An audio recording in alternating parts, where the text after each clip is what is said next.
In the wake of disasters like Hurricane Melissa, children often carry invisible scars. How do we deal with these? And joining me now to talk about how to deal with our children's mental health in these scenarios is psychotherapist, author, and founder of Freedom Happy Counseling, Kadian James. Morning, Kadian. Thank you for joining us. Good morning, Delia. Thank you so much for having me. Outside of and I'm going to narrow it to situations like these in a minute. But outside of that, how much do we recognize that children have a right to good mental wellness and that children also experience mental health issues? That's a really fantastic question. I think society doesn't quite appreciate how much kids take in and absorb in our environments.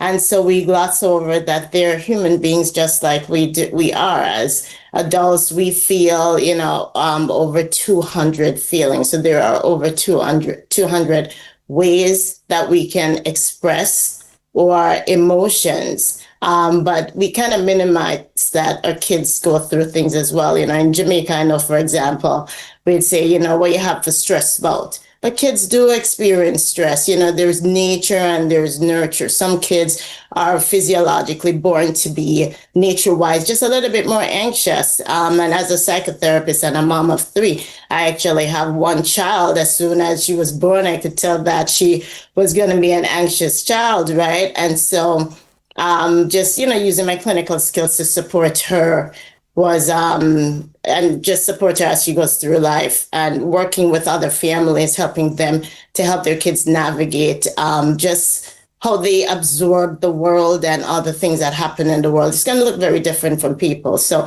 especially what happened with Jamaica last week, my heart goes out to everyone. But, I really want us to pay attention to how the storm has been affecting our kids as well, because I'm sure it's going to speak to a lot of disruptions in their lives. They can't go to school. They see their families stressed out. They witnessed all the devastation. So it wouldn't be surprising that a lot of Jamaican kids end up with PTSD as a consequence of living through this storm. Yeah, and I'm glad you went there, because so there are 2 levels.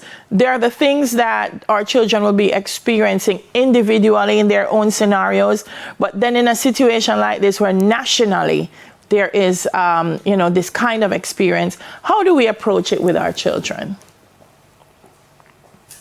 Certainly, I think just giving children the opportunity to voice how they are feeling inside, and for us as adults, just holding space for whatever comes up for them. So if they have questions about what they saw and witnessed in their own words, just allowing them to voice it, validating them, saying something like, I know it must be really, really hard, but just reminding them that we will get through this. With love, we'll get through this. And kind of fostering the connections between, a child and the parents and the caregivers. They see that one of the things I've noticed is that Jamaicans, and it's not surprising, just are rallying around to help each other in love. I think we're modeling that, yes, it's hard, but we can do it together. So I think that's a really good example of it. Faith is another big thing for Jamaica. I mean, we have what do they say? We have the Guinness Book of World Record for the most churches per square mile. So for many of us, when we go through really hard things, tapping into our faith and our spirituality gets us through it. So even just reminding our kids that, God is more powerful than the storm, right? Than storms, and that with God, we can call on him and access his power at any point in time to help to get through it. Yeah, that's going to be even more important to do that. Yeah, and I'm glad you went there in terms of a collective approach, because when the parents themselves are going through their own emotions, they're also trying to recover, so they're occupied with that aspect. I'm trying to put a roof over your head. I'm trying to find clothes for you. I don't have time to take on the emotions. How important is it that the community is a part of this healing of our children? Absolutely. It takes a village, doesn't it? Yeah. So yes, even just saying that, like, a parent acknowledging that they might be going through the cleanup efforts, and so they don't have the time to spend with their child to, sit on the floor and play or read a book or whatnot. But the community can do that as well. How can we encourage the kids to be part of the cleanup efforts in their own way, right? Or just create some sort of normalcy while the parents are cleaning up, so that they can go, connect with the neighbors' kids and pick up sticks, or, just feel like they can be purposeful during this time as well too. But also helping families to kind of just pause for a minute, because there's a place for saying, I don't have the time, but you don't want the kid to feel abandoned and rejected during this time, because kids going through natural disasters are a little bit more vulnerable to mental health concerns than the average kid. And if they had other struggles before, whether it be because of poverty or abuse or, any other vulnerabilities, then those vulnerabilities are going to be exacerbated by the storm. So parents, I think, I encourage them to pause.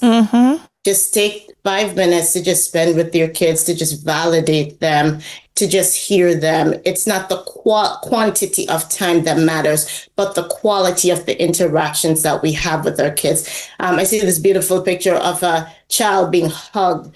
Hugging produces the hormone called oxytocin, which is a bonding hormone. That is so important, especially right now. So the community can be part of the hug campaign, right? Wherein like you see a child in need, and if it feels safe for them, then they can give them a hug, and you don't know how much that hug can mean to another, right? Yeah. So just spread love and light in our communities for the neighbors' kids during this time. Yeah. You have this wonderful book, and I see it behind you. What's the Weather Inside of You? And it's authored by yourself and your two kids. Tell me a little bit about this kind of approach to helping children understand their mental wellness. Yes, thank you. So it's so interesting that I'm a believer in God. And so as I think back on our journey to writing this book together, it was a labor of love. And it started out with us, my now 9-year-old, she's depicted as Rain in the book. And our bedtime conversations, she's my anxiety girl, I always say. And I'm not calling that to her, but, like she gets a little bit stressed about things that happen in the environment. So we would, talk about her day at the end of the night and talk about her big feelings. My parents, they were visiting us last year, and they overheard a conversation when I was tucking her into bed, and say, oh my God, you guys are like two big people. So I actually started paying attention to our conversations. And I'm like, girl, you say the most profound things. And I started recording it. And then I joked with her that we should totally write a book. And so I'm like, oh, but I promised my child this thing. So we ended up, producing this beautiful book. And what it has manifested into is a tool for other families to talk about all the feelings. Most people, in my private practice, they don't know that we have over 200 ways to express our feelings. So, I want this to be a tool where families can use this to express how they're feeling. And how appropriate is the title for what Jamaica has just gone through? What's the emotional weather like of our kids today who have gone through the storms in Jamaica? So it has activities in it. There are pictures in it and stories in it where Rain, my anxious girl, she looks through the window, and she was saying how she feels really anxious. I don't know if you can see it. She feels really anxious and sad because the weather looks a little bit, cloudy. So, and as I think about the book, how, God knew what we were going to go through before we went through it. I think about all the kids in Jamaica when they looked through the windows and the storm was coming for a few days. What was stirring up? What was the weather inside of them? So were they feeling cloudy? Who talked to them? Who held space for them during this time? So, the book, like I said, is a tool that we offer to the world now, especially at a time like this, where kids will be able to just see themselves in it, and it will just give people the language to talk about, help kids talk about what they're feeling. I know as Jamaicans, we tend to shy away from mental health. because we use the C word a lot, but mental health, like we all at some point in time have experienced one form of stressor or another. Absolutely. And as adults, we have a range of coping strategies that we can use. We can sing, we can dance, we can, go out together, we can go for a walk, but kids have a more finite things that they can do. But there are things that kids can do, so we can support them through it. And so the book has tons of tools and activities that kids could use as they navigate these hard times. Wonderful. And we showed you online and on screen that you can get it at Amazon, Barnes and Noble. Thank you so much, Kadian, for providing this useful tool for parents, guardians, and for the children to get in touch with their emotions, but also to understand how to cope. Words have power is how you end it. Speaking kind and loving words to ourselves helps build strong self-esteem and reminds us how valuable we truly are. Thank you for speaking with us this morning. You're welcome. Thank you so much for having me. God bless. Psychotherapist, author, and founder of Freedom Happy Counseling, Kadian James. Coming up, Neville and I are going to discuss social media usage in a disaster.